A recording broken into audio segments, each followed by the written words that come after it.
Santo Tomás de Aquino sobre el alma de Aristóteles. Libro primero. Sobre la dignidad, la utilidad y la dificultad de la ciencia sobre el alma. Lección primera. Expone la dignidad, la utilidad, el orden y la dificultad de esta ciencia comparada con las demás. Expone las dificultades que surgen a propósito de los elementos auxiliares de la definición del alma. En la definición hay que conocer no sólo los principios esenciales, sino también los accidentales. Si los principios esenciales se definiesen bien y se pudieran conocer, la definición no necesitaría de los accidentes. Pero como no son desconocidos los principios esenciales de las cosas, por eso tenemos que echar mano de las diferencias accidentales para designar a los principios esenciales. Así, bípedo no es esencial, pero se pone para designar el principio esencial. De ahí la dificultad, ya que debemos conocer antes la quiddidad del alma para conocer más fácilmente sus accidentes. Así, en las matemáticas es de mucha utilidad el conocer previamente la quiddidad de la recta, de la curva y del plano, para saber que los tres ángulos del triángulo son iguales a dos rectos. Y a la inversa, también los accidentes previamente conocidos ayudan mucho a conocer la quiddidad, como queda dicho. Por lo tanto, si se enuncia una definición por la cual no se llegue al conocimiento de los accidentes de la cosa definida, esa definición no es real, sino remota y dialéctica. En cambio, la definición por la cual se llega al conocimiento de los accidentes de la cosa definida es real y consta de sus notas propias y esenciales.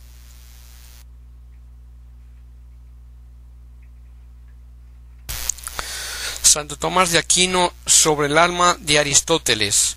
Libro primero, lección segunda. Expuesta la dificultad de esta ciencia y los diversos géneros de definición y ciencia, explica a qué parte de la filosofía pertenece el estudio del alma. Es de advertir que el criterio de la división de la filosofía se toma de la definición y de los modos de definir. La razón es que la definición es el principio de la demostración de las cosas y las cosas se definen por sus notas esenciales. En consecuencia, las diversas definiciones delatan diversos principios esenciales por los cuales una ciencia se distingue.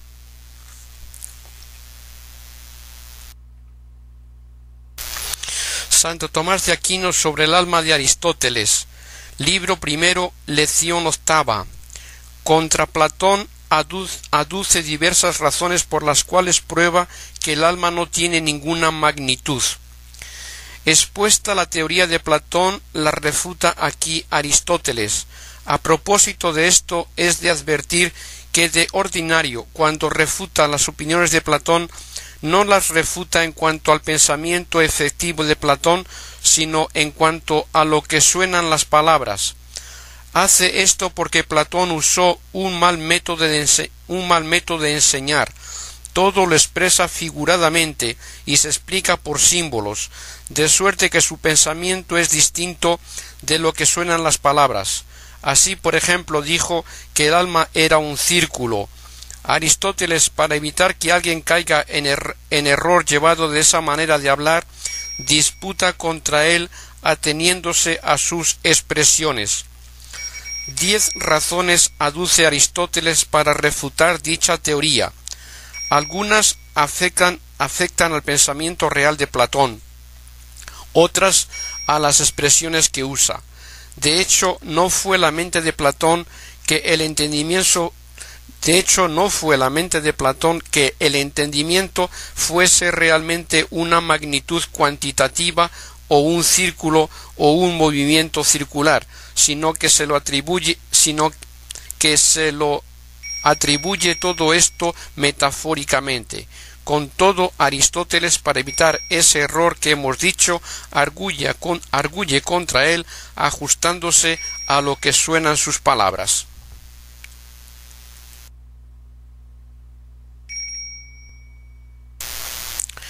Santo Tomás de Aquino, comentario al libro sobre el alma de Aristóteles. Libro segundo sobre la definición del alma y sus potencias, el orden y razón de éstas, sobre la potencia vegetativa, sobre la potencia del alma sensitiva, sobre el número de los sentidos, sobre el sentido común. Lección primera.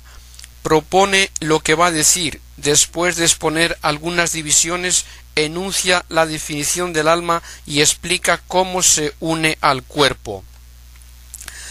Trata de investigar la definición del alma y en primer lugar considera la cláusula: el alma es acto, después que es acto primero. De lo anteriormente dicho deduce pues que como los cuerpos físicos parece ser en grado máximo sustancias, y todo cuerpo que vive es un cuerpo físico, habrá que sostener necesariamente que todo cuerpo que vive es sustancia, y como es ente en acto, tendrá que ser sustancia compuesta. Mas como al decir cuerpo que vive, decimos dos cosas, que es cuerpo y que es cuerpo de tal índole, es decir, que tiene vida, no se puede sostener que la parte del cuerpo que posee la vida y que se llama cuerpo sea el alma. Por alma, en efecto, entendemos aquello por lo cual lo que tiene vida vive.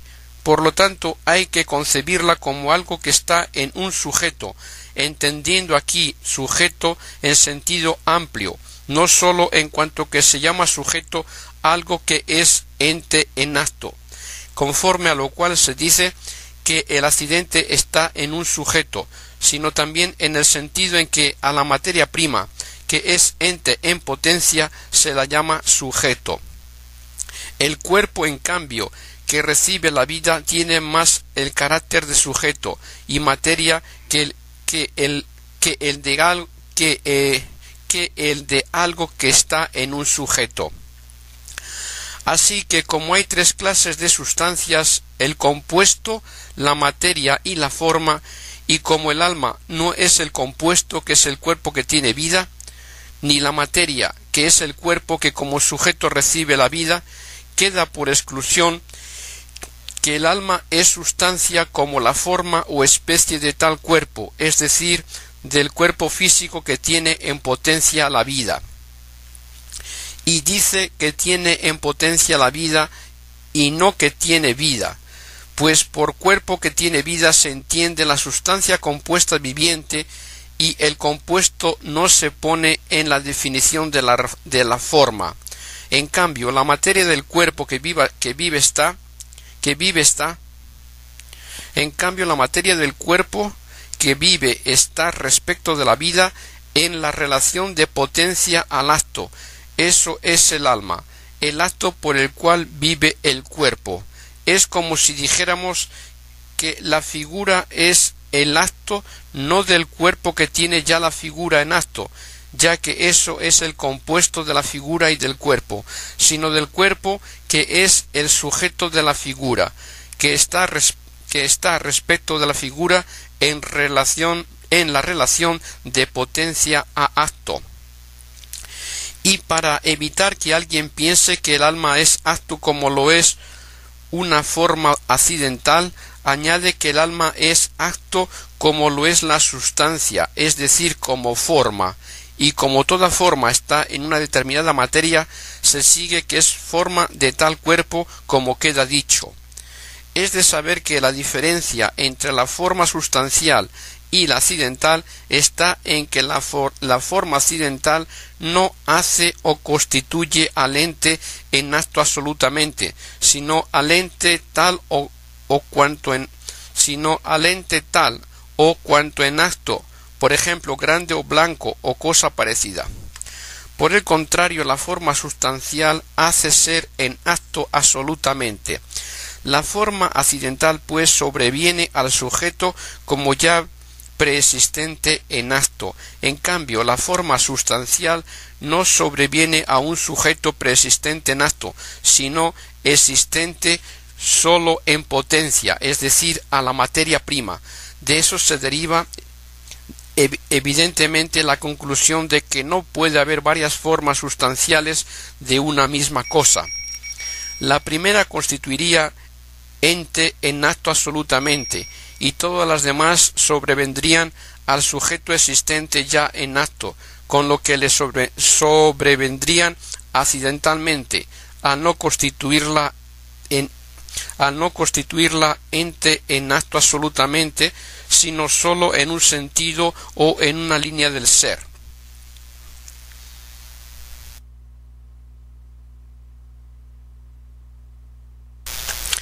Santo Tomás de Aquino, comentario al libro sobre el alma de Aristóteles.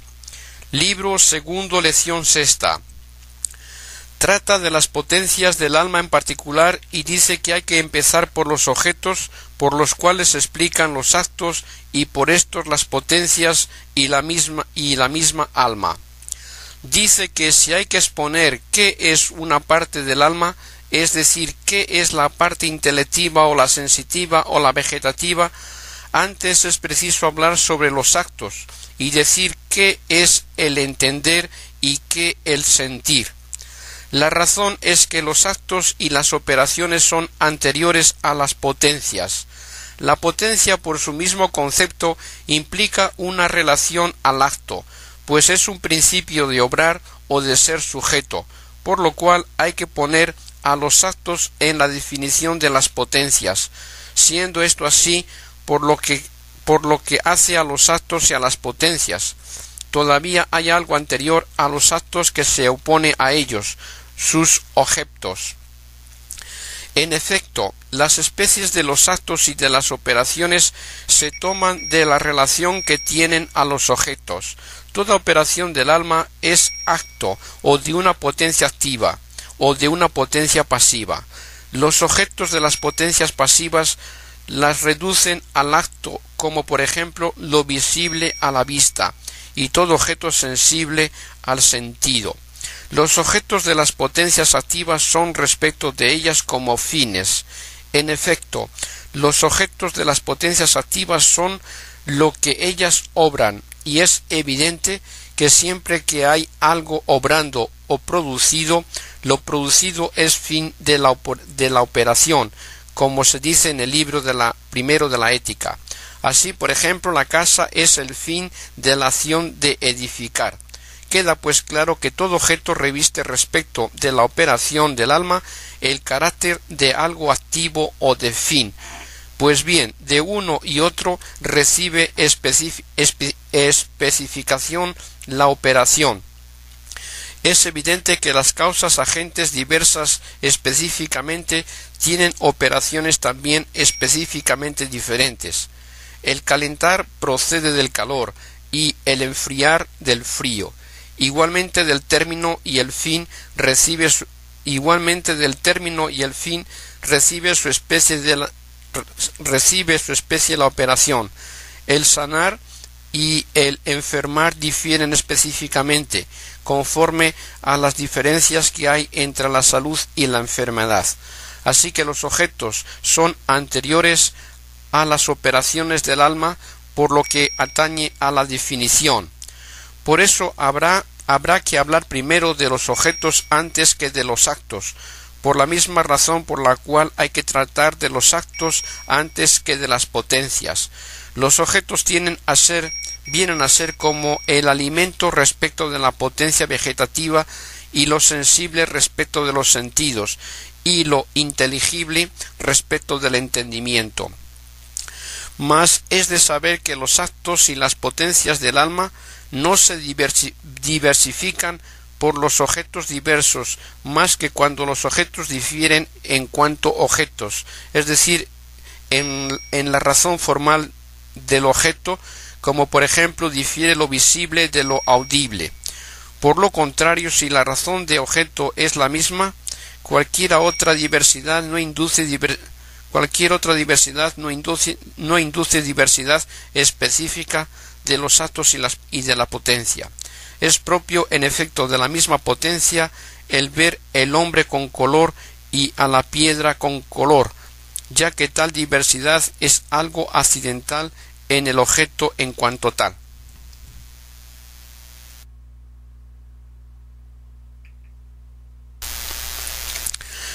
Santo Tomás de Aquino, comentario al libro sobre el alma de Aristóteles, libro segundo, lección 12, 12ª, explica cómo el sentido es reducido de la potencia al acto de modo diferente de cómo lo es el entendimiento. Hay que examinar por qué los sentidos tienen por objeto los singulares y la ciencia, en cambio, lo universal, y cómo está lo universal en el alma. A propósito del primer punto, es de saber que el sentido es una facultad que reside en un órgano corporal, y el entendimiento, en cambio, es una facultad inmaterial que no es acto de un órgano corporal. Ahora bien, todo lo que se recibe en un sujeto es recibido según el modo de ser propio del sujeto. Por otra parte, el conocimiento se verifica por el hecho de que lo conocido está de algún modo en el que conoce, es decir, por semejanza, ya que el que conoce en acto es lo conocido en acto. Por lo tanto, el sentido debe recibir corporal y materialmente la semejanza del objeto que se siente, y el entendimiento recibe incorporal e inmaterialmente la semejanza del objeto entendido. Ahora bien, la individuación de la naturaleza común en los seres corporales y materiales proviene de la materia corporal, contenida dentro de determinadas dimensiones. El universal, en cambio, se obtiene por la abstracción de esa materia y de las condiciones materiales individuantes. Es pues evidente que la semejanza recibida de los sentidos representa al objeto en cuanto que es singular, y lo que se recibe en el entendimiento lo representa en su naturaleza universal. Por eso los sentidos conocen los singulares y el entendimiento lo universal, que es el objeto de la ciencia. A propósito del segundo punto, hay que tener en cuenta que el universal tiene dos acepciones. Se puede entender por universal la naturaleza común en cuanto que es término de la intención de universalidad, o también la naturaleza en sí misma, de manera parecida a como blanco tiene dos acepciones, aquello que resulta ser blanco o ese mismo sujeto en cuanto que es blanco. Esa naturaleza a la cual le sobreviene la intención de universalidad, por ejemplo la naturaleza humana, tiene dos existencias o maneras de ser, una material en cuanto que existe en la materia natural, otra inmaterial en cuanto que existe en el entendimiento. En cuanto que tiene existencia en la materia natural, no puede sobrevenirle la intención de universalidad, ya que se individua por la materia. Le sobreviene, pues, en cuanto que es abstraída de la materia individual. Ahora bien, no es posible que esté abstraída realmente en la realidad de la materia individual, como sostuvieron los platónicos el hombre natural, es decir, real, no se da más que con esta carne y con estos huesos, como prueba el filósofo en el libro 7 de su Metafísica. Se impone, pues, la conclusión que la naturaleza humana no existe sin los principios individuantes más que en el entendimiento. Mas el entendimiento no incurre en falsedad al aprender la naturaleza común sin los principios individuantes, sin los cuales no puede existir en la realidad. pues no aprende que la naturaleza común existe sin los principios individuantes, sino que aprende la naturaleza común sin aprender los principios individuantes, en lo cual no hay falsedad. Lo primero sí que sería falso, lo mismo que si separásemos del hombre blanco la blancura, de tal suerte que pensásemos que no es blanco, pues eso es falso. Pero si la separación consiste en que pensamos el hombre sin pensar en su blancura, no sería un conocimiento falso. Para la verdad de un conocimiento no es necesario que el que conoce alguna cosa conozca todo lo que hay en ella. Así pues, el entendimiento abstrae, sin incurrir en falsedad, el género de las especies, en cuanto que piensa en la naturaleza del género, no pensando en las diferencias. Y de la misma manera abstrae la especie de los individuos en cuanto que piensa la naturaleza de la especie, no pensando en los principios individuantes. Es pues claro que a la naturaleza común no se le puede atribuir la intención de la universalidad más que en el ser o existencia que tiene en el entendimiento, pues sólo así es uno en muchos, en cuanto que se la piensa como distinta de los principios por los cuales algo uno se multiplica en muchos. La conclusión es pues que los universales en cuanto tales no existen más que en el alma, pero las naturalezas a las cuales sobreviene la intención de universalidad existen en las cosas. Por eso se predican de los individuos los nombres comunes que significan las naturalezas comunes, pero los nombres que significan pero no los nombres que significan las intenciones.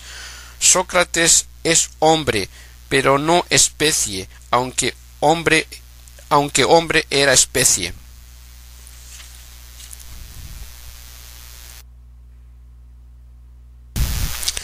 Santo Tomás de Aquino, comentario al libro sobre el alma de Aristóteles, libro tercero, sobre el número de los sentidos, sobre el sentido común, sobre la imaginación y su diferencia del entendimiento, sobre el entendimiento. Lección octava. Investiga cuál es el objeto del entendimiento humano y llega a la conclusión de que es la quiddidad de las cosas materiales y no una especie inteligible. Explica el filósofo cuál es el objeto del entendimiento. Para tener claridad en esta cuestión es de saber que el filósofo, en el primer libro de la metafísica, se pregunta si la quiddidad o esencia de una cosa, que significa la definición, se identifica con ella. Y como Platón sostenía que las quiddidades de las cosas están separadas de los singulares, llamándolas ideas o especies, por eso se pone a demostrar que las quiddidades de las cosas no son algo distinto de las cosas, sino sólo a título accidental. Por ejemplo, no es lo mismo la quiddidad del hombre blanco y el hombre blanco, pues la quiddidad del hombre no contiene en sí más que lo que pertenece a la especie del hombre, y hombre blanco tiene en sí algo además de lo que pertenece a la especie humana. Eso tiene lugar en todos los seres que constan de materia y forma, ya que en ellos hay algo además de los principios de la especie. En ellos la naturaleza específica se individua por la materia, por lo cual los principios individuantes y los accidentes del individuo son algo extraño a la esencia específica.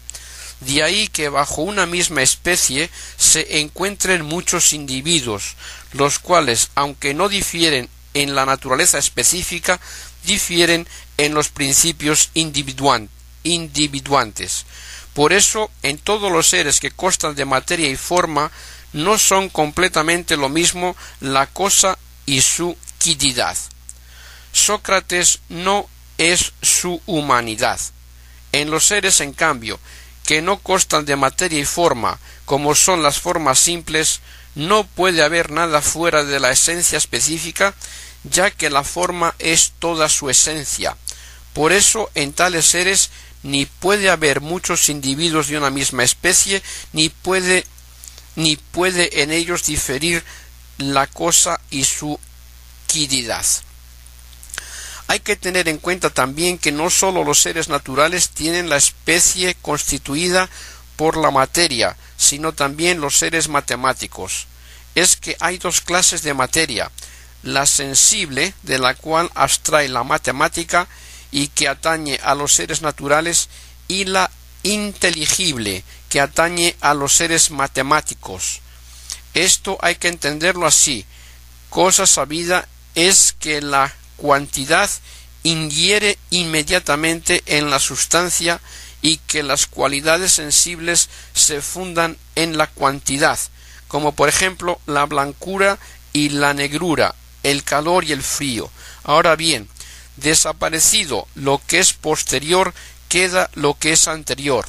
Por lo tanto, retiradas o suprimidas por el entendimiento las cualidades sensibles, todavía queda en el entendimiento la cuantidad continua.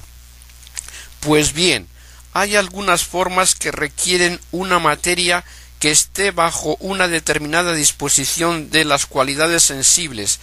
Tales formas son todas las formas naturales, y por eso a los seres naturales les compete la materia sensible. Otras formas hay que, por el contrario, no exigen una materia que esté bajo una determinada disposición de cualidades sensibles, pero sí requieren una materia que esté bajo la cuantidad. Así, por ejemplo, el triángulo y el cuadrado, y similares. Esas reciben el nombre de seres matemáticos y abstraen de la materia sensible, pero no de la materia inteligible, ya que en el entendimiento queda la cuantidad continua, abstraída de las cualidades sensibles. Así se ve claro que tanto los seres naturales como los matemáticos tienen una forma en la materia, y por eso en unos y otros es algo diferente la cosa y su esencia, y por lo mismo en unos y otros también se dan muchos individuos bajo una misma especie. Así como no hay muchos hombres de una misma especie, también así como hay muchos hombres de una misma especie, también hay muchos triángulos de una misma especie.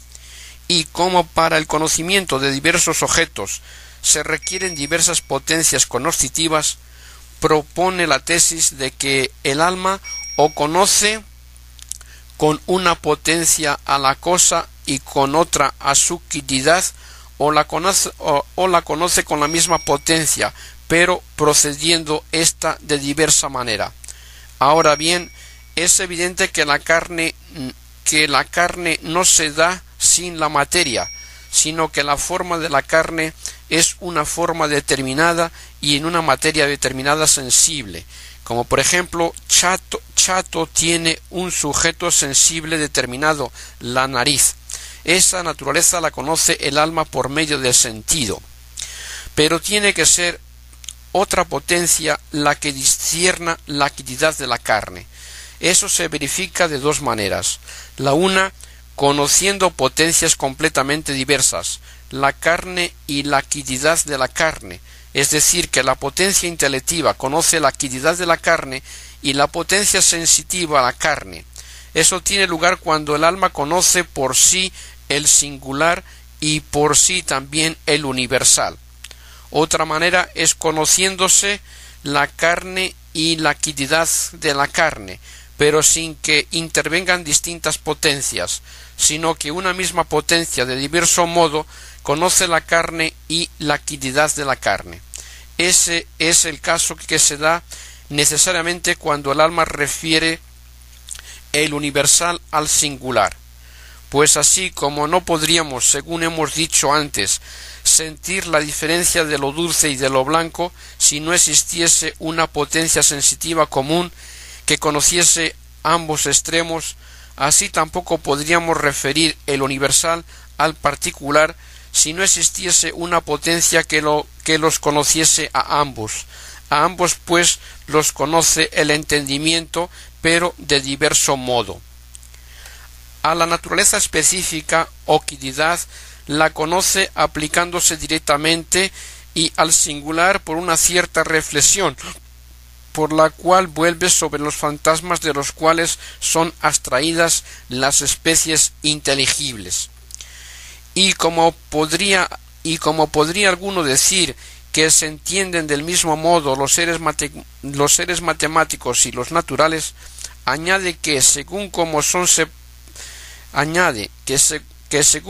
separables las cosas de la materia, así son conocibles para el entendimiento. Las que están separadas realmente de la materia sensible las percibe sólo el entendimiento. Las que no están separadas de la materia sensible en la realidad, sino sólo conceptualmente, las que están separadas realmente de la materia sensible las percibe sólo el entendimiento. Las que no están separadas de la materia sensible en la realidad, sino sólo conceptualmente, son entendidas sin la materia sensible, pero no sin la materia inteligible. Los seres naturales son conocidos por el entendimiento por abstracción de la materia individual, pero no por abstracción de la materia sensible totalmente. Así el hombre es conocido como compuesto de carne y huesos, pero abstrayendo de esta carne y de estos huesos. Por eso el entendimiento no conoce directamente los singulares, sino los sentidos o la imaginación. De esta exposición del filósofo se desprende que el objeto propio del entendimiento es la quididad de la cosa, que no existe separada de las cosas, como sostuvieron los platónicos.